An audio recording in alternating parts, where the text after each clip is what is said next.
Listen up, home sellers. Lots of changes coming down the pike, thanks to the NAR lawsuit settlement that is taking effect in just a few days. Actually, may have already happened by the time you listen to this, but big changes are coming, especially to the commissions that you will be expected to pay, maybe not expected to pay, maybe not have to pay. Ever your guide, I'm here to make sure you know what's going on and how it affects you.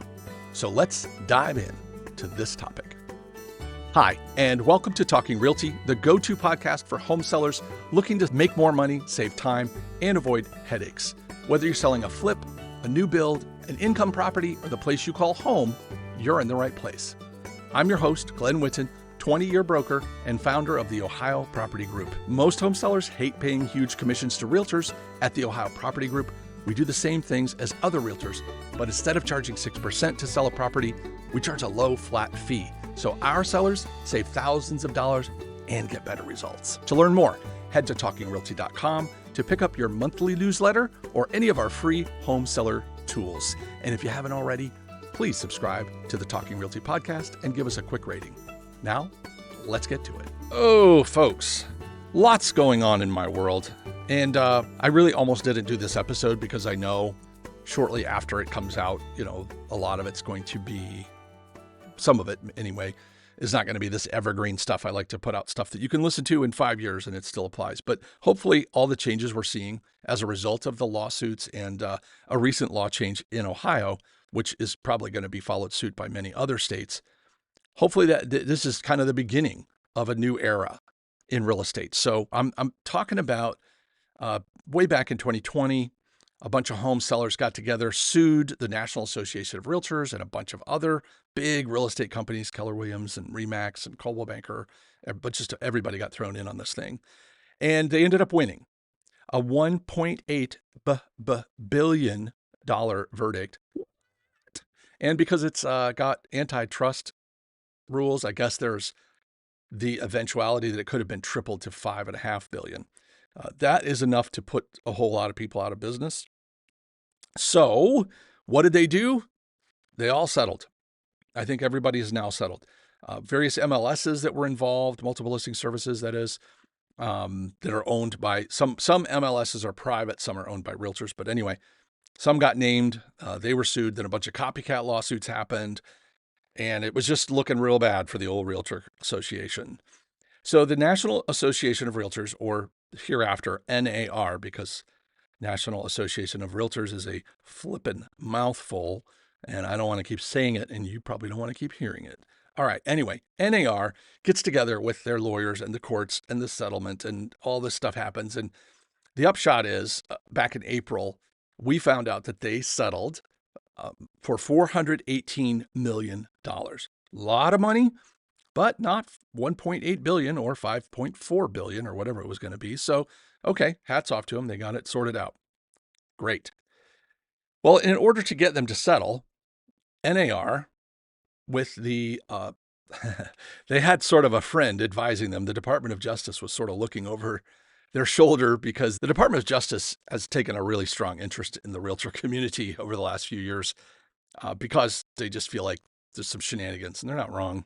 Sorry, they're not wrong. They made a few changes here and there to kind of say, look, we're going to leave you alone if you do this. And then every once in a while, they'll come back with another letter of interest, I think they call it, where it says, hey, realtors, you agree to do this, we'll stop investigating and we'll kind of back off for a little bit. Well, as this settlement was happening, the DOJ was definitely in their hip pocket talking to them about, hey, you need to make these changes, or settlement or not, we're going to come knocking on your door, NAR. So very wisely, they made some changes.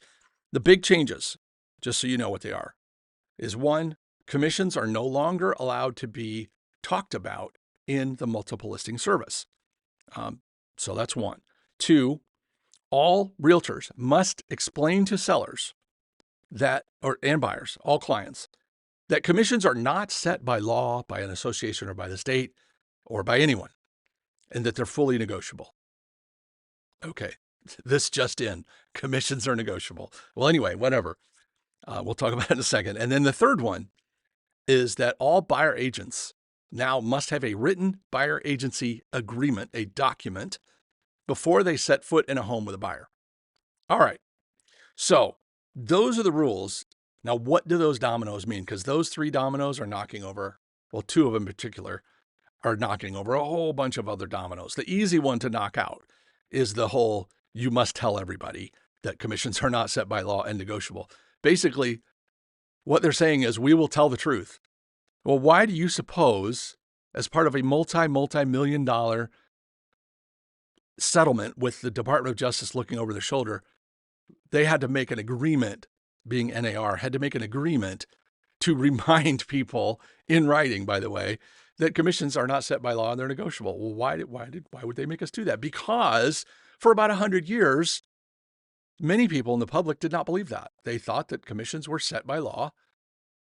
And I'm not going to be so bold, but a lot of people got sued and a lot of people lost. So I'm going to assume some people told people that that's how it was and that it wasn't changeable. I'm sorry, that's just what it is, 6%, you know. And you know,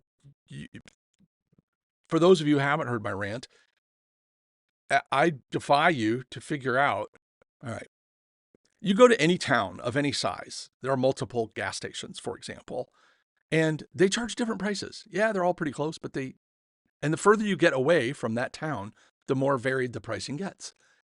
And yet for 100 years, whether you're in Tallahassee, Florida, Nome, Alaska, let's go to the other corner here, San Diego, or somewhere up in New England. I don't know my New England geography very well. Doesn't matter where you are. It's 6%. Every realtor charges 6%. Wow. What a coincidence. Not a coincidence. So definitely some shenanigans going on. And I can just tell you from our perspective, you know, we're alternative. We're a flat fee company. So if anybody's going to say what they think to me, you know, it happens. It happens a lot. So I'll get calls if a seller, because we've never told sellers they have to offer a buyer agent commission. And if they choose to offer one, we've never told them how much to offer. And a lot of companies, that is not the norm. You sign on with just about any company you can think of, they're going to tell you, hey, we charge this, and this is what we pay buyer agent commissions. Deal with it or sign with somebody else. No kidding. This is why we have realtors as clients. I have realtors right now who work for some of these companies who are selling property. They don't want to pay 6%. And the brokers, oh, you know what? We'll cut it all the way down. We'll cut it all the way down to 5% just because you're family. What? Okay. But they can come and sell with me for a flat fee. And they do.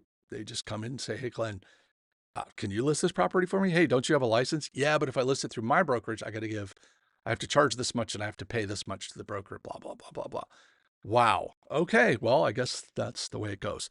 Okay. So before we get too far down this rabbit hole, if you want to learn more about the lawsuit or its impact, you should go back to episode 2, because Kurt Euler, who is an industry expert, he and I talked for about an hour about this lawsuit. So I will kind of spare you. But back then we didn't know about the settlement. So we had maybe heard some of it. This would have been February. So we had heard something was coming, but the announcement didn't happen until after we recorded. So there's some of the stuff there we didn't know. But anyhow, so the first one is, you know, you got to tell everybody the truth. All right, great. Let's check that box. So I had to update my listing agreement that says that I had to include this statement. Everybody did, with, hey, by the way, nobody sets real estate commissions and all commissions are negotiable as a matter of law. Okay, great. Well, the next big one, you can't put the commission in the MLS anymore. All right, well, let's talk about that for a second. For years and years and years, when, you know, the MLS book way back in, you know, years ago, when you had an MLS book, this is before they were computerized, you carried an MLS book. It showed you the name of the property, maybe a picture, maybe not, some basics about the property, who had the listing, and most importantly, what was being offered as a commission if you brought a buyer and you made it all the way to closing. Okay, so what was the commission? And pretty much everybody got in line. You know, they just all charged the same, so they all just shared the same. So you would pay as an example, your listing agent 6%. They would then offer half of that, or 3% or so, or whatever, to the local buyer agencies. So there's the exchange. There it goes. Okay. Well, eventually that turned into a computer, and now all MLSs are computerized. So when I enter a listing, I have to put in an amount, and that it can be zero. In fact, when I first started, you couldn't put zero in. You had to put $1 or $3 or whatever. You had to put something in. And they finally got wise there, because I was bitching for oh, excuse my French, I was griping for years that why should I have to put in a dollar amount when commissions are not required? But the software said, so whatever. Sellers were just like, that's fine, just whatever, offer a dollar. I don't care. But anyway, eventually they say zero. You can put in zero. And but they found out that buyer agents were going in, searching property for their buyers and omitting any properties that didn't have um, a decent buyer agent commission listed. Now, how they define that, I don't know.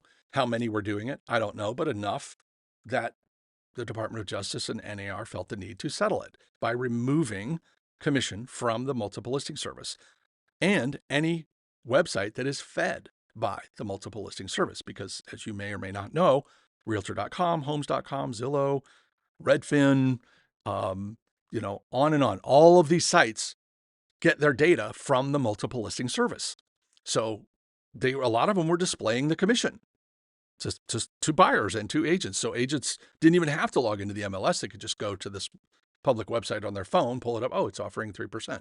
Or buyer would ask about 123 Main Street. It's not offering a commission or not much. Oh, you know what? You don't want to see that house.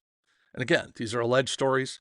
I can tell you what happened to us, which was a lot of hate. If a seller didn't offer the norm, we'll call it, then I would get a lot of hate mail, hate text, hate email, a few hate voicemails even from agents saying, this is ridiculous. How am I supposed to make a living? Okay, well, you got it all wrong, folks. But we'll get to that. So the big change there is that if you are currently on the market or you're going on the market, instead of asking you whether, how much you're going to offer for a commission, or being told by your broker how much you're going to be offering to the buyer's agent to negotiate against you, by the way, just in case you missed that. Now we have to ask sellers, would you be willing to offer concessions? All right, well, that sounds an awful lot like commission, but it isn't the same thing. Concessions would be like closing costs you give back to the buyer. So we just loosely call them seller concessions. I think most realtor terms are purposely confusing. But anyway, so if you are a buyer and you want to buy a house for $100,000, but you have $5,000 in closing costs, you might offer $105,000 for the house and get $5,000 back from the seller at closing to offset your. So basically, you're financing that $5,000. If you're doing no money down or 3% down, but you need more than that, or you're just trying to conserve cash, you can do this. It's called a seller concession. So a lot of times sellers think, oh, I'm not giving them anything. Well, you're not really, because they're basically paying you more for the house than they would have and asking for some of it back at closing to offset so they don't have to out of pocket all this stuff. All right. So now all they're asking is, seller, would you be willing to offer seller concessions? You can say yes or no. This is during the offer, of course. And then if you say yes, as we're filling out your multiple listing information before it goes live in the MLS, you have the opportunity to tell us how much. Now, not every MLS is going to have the concessions fields. It's optional for them. They can choose to put it in or not put it in. It's fine. I think they should just leave it alone because I think it's a mess. I think they should just take the whole thing off the table, because here's why. When you negotiate a deal, the sellers aren't as concerned with the top line as they are with the bottom line. I mean, take my $100,000 offer right there. Let's just assume there are no closing costs for anybody other than the $5,000 for the buyer. Look, whether you're getting $100,000 with no concessions or $105,000 with $5,000 in concessions, it's still $100,000, seller. It's the same number. There may be a few things that get tweaked, some county transfer taxes or something like that gets tweaked because of the extra money back and forth. But we can offset that. We can reverse engineer those numbers. So we would take, at least at the Ohio Property Group, we take your number without the concessions, figure out your net sheet, what your bottom line number is. And then when they ask for concessions, we recalculate it so that your bottom line number stays the same. This is how we end up with weirdo numbers like $105,238 as a purchase price. Is because we have backed everything out so the seller gets the exact same amount. All right. So there's your lesson in how those work. You should just hire me. Anyway, I'm just kidding. Well, no, actually, I'm not. If you're in Ohio, you really should hire us. Okay, anyway. So because MLSs can no longer display what a seller may or may not be offering, it's forcing buyer agents to figure that out ahead of time. And so the first wave was buyer agents texting, calling, emailing us. Hey, is your seller offering a commission? Is your seller offering a commission? Well, here's what I told my sellers that were active on the market during the transition. We transitioned August 1st just to get ahead of everything. We removed our commission addendum. We removed all references to commission and just went silent on the whole topic. So when people ask us about it, what we tell everybody who calls, buyer, agents, brokers, anybody that calls, we tell them all the same thing. We will discuss your commission during the offer. And in my opinion, that is the only right answer. Because even if I say, yeah, they're offering 3% or $5,000, guess what? That's completely negotiable vis-a-vis the very first thing we talked about, which is all commissions are negotiable as a matter of law, and they're not set by anyone. Okay. So why would you call and ask me about this? Would be like calling me up and saying, hey, my buyer's really interested in the property, but I need to know, are they willing to leave that pool table that's in the basement? Okay, well, that is an inappropriate time to talk about it. Are they willing to? Maybe. Depends on the offer. And guess what? If you have a stinky offer or a buyer who can't perform, you're not getting it anyway. So what's the point? Put it in the offer. Same thing with the commission or concessions, however you want to call it.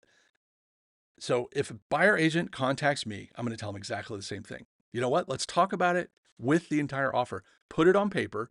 The seller is willing to discuss it. That's all you need to know.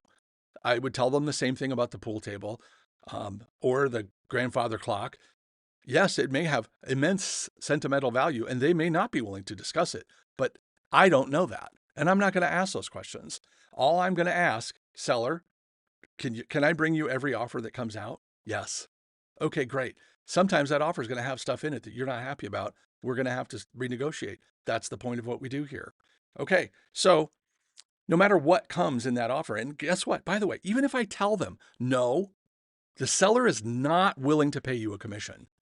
First of all, that's a dumb thing to do because you're just cutting off what could be a potentially good buyer. Because like I said before, what if your $100,000 offer comes in, but they're offering you $120,000 with no concession? They're just in a bidding war and they're crazy and they don't want any inspections and they want to close in 7 days, but let you live there rent free for 2 months. Would you pay a 3% commission?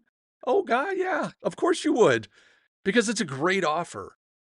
So why would you say no before you ever see what's behind the curtain? The answer is any and all offers. We can reject them. Nobody is in stone here. So even if I tell that agent, yeah, no, they won't offer any commission, don't bother. That doesn't mean they can't still stick it in there. So what's the point of asking? Put it in there and get it knocked out during the offer. If you don't ask, the answer is no. So don't ask until it's time to ask the whole question. One more little example of this. I get text messages every week from agents. Hey, would your seller on such and such take such and such? Meaning an offer. And it's not a great number. Almost never is it, because nobody asks if somebody will take full price. They always just shoot it in. But if they know they're going to be low, they'll usually text me because I guess it's too much work to spend a few minutes writing up an offer, but whatever. That's not my problem. Okay. But my response is the same. Don't know. Got to see the whole offer. Send it in. Because one, I don't know. Something may happen in that seller's life over lunch that could change their perspective. And maybe I just talked to them before lunch and they said, I won't take less than this. Well, guess what? I don't know until the offer comes in what it's going to look like till I've reviewed it. Then I'm going to present it. At that point, if they want to say no, then that's the appropriate time to say no. I don't pre-negotiate stuff. It's pointless. And just because the seller says, yeah, I'll take X dollars. Well, what if the rest of the offer sucks? What if it's horrible and it closes in, 9 months? What if they want to move in before close? I mean, some total deal breakers here. All right. Well, you don't know any of that stuff. All you did was answer a text message. So I don't answer those questions other than to say, bring me the offer. We'll talk about it then. All right. So that's my advice to you sellers. Tell everybody you're willing to offer a commission. Tell everybody you're willing to offer concessions, because you don't know what the rest of the offer is going to look like. And why on earth would you cut yourself off from a potential offer? Because as you've heard me say before, even a stinky offer that you would never take is better than no offer, because it starts a conversation with a potential buyer, because you get to counter that offer. There's no point in getting mad about a stinky offer. Lowball offers, that's just an opening salvo. That's just where we start. Okay. Secondly, I get text messages, emails, phone calls all the time. Hey, you got any offers on blah, blah, blah? Well, if I've got a lowball stinky offer sitting in my desk and I've already told the seller about it and they have not responded, guess what I have? I have an offer on that property. Now, I don't have to tell anybody whether it's good or not. That's not my job. If they ask, I'm not going to tell them anyway. And I wouldn't tell them if it was a great offer. I would just say, you know, I can't talk about that. Come on. Next question. And that's how I handle it. Just move on. And now they get to run back to their buyer. Oh my gosh, he's got offers. You better get moving. All right. That's gamesmanship. That's negotiating 101. All right. So, message one, forget whether or not you're offering a commission, how much you're offering, buyer concessions. It's all noise. Wait till you get the offer and nail that stuff down then. Okay. And we have a phrase in the office: if you're negotiating your own deals, our primary rule for any offer is RTFC. Read the freaking contract. All right. That's a rule for us. RTFC. Anytime we're fuzzy about anything, what do we say to each other? RTFC. Go back. Read the freaking contract. So if you're negotiating a deal, especially in these times, you better read I don't care if you've seen that quote unquote form before. Everybody's in there updating their forms. Who's to say they're not going to update something else that you didn't expect? So, folks, RTFC always. All right. Most home sellers dread inspection and appraisal issues. Our digital course, Living to Listing, teaches you how to turn any property into the perfect listing so you sail through inspections and appraisals and sell faster and for more money. In Living to Listing, you get dozens of checklists, tools, and walkthrough videos from me for every step. And here's my promise. If this course doesn't meet your high standards, just let me know. I'll give you your money back and I'll let you keep the course. You literally have nothing to lose. So check it out at livingtolisting.com. There's some free videos. Let me know what you think. As most of you know, we do not run paid ads for our real estate company or for this podcast. We rely on word of mouth, people talking to other people. So if you would do me a huge favor, if you've gotten anything out of this podcast episode or any of our other episodes, please just take a few seconds and give us a quick rating. And if you're feeling extra generous, maybe write us a review. I would consider it a personal favor. All right, back to your regularly scheduled program. The next big deal to come out of this is that buyer agents must have a written agreement with their buyer before they can set foot in the house. All right. How does this relate to sellers? Well, guess what? It really doesn't. It doesn't. So I don't want to spend a ton of time on this. In fact, if you go back to episode 5, Andy Chom, and from our team here at the Ohio Property Group, he's our buyer agent specialist. He and I have a whole conversation about the implications of buyer agency agreements. But just like a listing agreement with a seller, the NAR settlement included this caveat that now all buyer agents must have a written buyer agency agreement with their buyer before they set foot in a house. It can be exclusive, not exclusive, tons of rules. Doesn't really matter for us today. Shortly after that, in fact, just earlier this week, the state of Ohio signed into law, and it will become effective in 90 days, HB 466, House Bill 466, which requires that all real estate professionals, whether they're realtors or not, must have a written agreement, service agreement with all clients. All right, there's again a bunch of rules and sub-rules on the sub-rules about it. But the point is, buyer agents can no longer say, I work for free. Come on, I'll show you that house. You don't have to pay me. Because not having that conversation is what led to a lot of the shenanigans. So now buyer agents must sit down with their buyer, just like I do with my sellers, before we do anything. Hey, here's the deal. This is my listing agreement looks like. I'm going to do this, this, and this. And you're going to pay me this when I do. And it can be upfront. It can be at closing. It can be a percentage. It can be flat dollar amount, doesn't really matter. Same deal now for buyers because they didn't have to do that before. They were relying on the seller commission to make their living. And sometimes it was high and sometimes it was low. And if it was low, a lot of these characters did not know how to respond. Now, when there are a lot of good agents, and let me tell you how they do it. Good buyer agents, they will establish this, and they've been doing it long before it was law. They will establish this. Hey, I'm going to show you homes. I'm going to help you buy. I'm going to get you through and get you sold, get you like to the closing table so that you get the keys. All right. And for that, I'm going to charge whatever. Let's just say it's a bushel of apples. All right. I don't know how many, I should have used that. 100 apples. I'm going to charge you 100 apples to do that. Okay, great. Now they want to see a house that's not offering any apples. Well, I can still show it to them. If I'm that agent, because my deal isn't with the seller. It's not with the FSBO. It's not with the builder. It's not with the MLS character. It's not any of that. It's with the buyer, which is who it should be. All right. So now I can go to my buyer and say, hey, listen, that house that you love, sorry, I just banged into one of my lights. That house that you love is offering 100 apples. So you wouldn't have to pay me anything because I'm going to get it from the seller. But that house is only offering 50 apples. So you and I are going to have to work out the other 50 at closing if you love that house. But we don't even have that conversation except once in the beginning where I say, hypothetically, if they're offering the right number of apples, then we're good. If they're not, then you and I are just going to have to work that out. But let's go find your dream home first. Now you know what I get paid. Now you know that sometimes they offer it and sometimes they don't. And that's okay. Because guess what? If every buyer agent had had that conversation and put it in writing before they ever set foot in a house, not one of those stinking buyer agents would be blowing up my sellers, giving them garbage lines like nobody's going to show your house because you're not offering enough apples. None of them would be leaving me angry voicemails saying, this is ridiculous. This is trash. I've heard that. Your company is trash. You're the worst thing. This is my favorite. You're the worst thing to ever happen to real estate. Really? The worst? Because I think there's a few other things that have been worse than old Glen here. But anyway, but the point is, now those shenanigans are, well, I wouldn't say they're going to go away, but I would say they're going to be greatly reduced. Because guess what? Big Papa, DOJ, is watching.